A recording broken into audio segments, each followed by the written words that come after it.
Mang Inasal Cebu. Pa-order ako ng 3 chicken solo fiesta. Paki-deliver na lang dito sa baryo Pitit, Piwiwiw. Pakibilisan lang ha, gutom na kami. Grabe naman yung customer na yon. Dito pa talaga sa gubat nagpa-deliver. Opo, malapit na po ako. May makikita akong arko naman nakasulat na Barangay Piti Piu Piu. Tapos papasok po ako dun sa eskinita. Okay, sir? Grabe, ang layo pala nitong Barangay Piti, Piu Piu.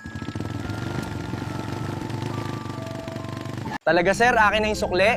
Thank you po. Oo, sa'yo na. Malayo naman kasi to, location ko. Kainis naman, ang rider ay baboy, ang inasahan ko ay tao. Para may biktima na sana ako, sawa na ako sa mga baboy, damo dito sa gubat. Naku po, mabuti na lang at nakaalis agad ako. Ayoko na, mabuti na lang at nagbaskara ako.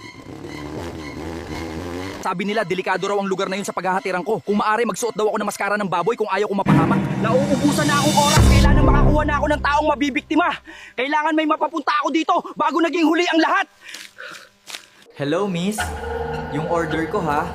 Kung pwede, pakihatid agad. Kasi gutom na talaga tong mga kasama ko.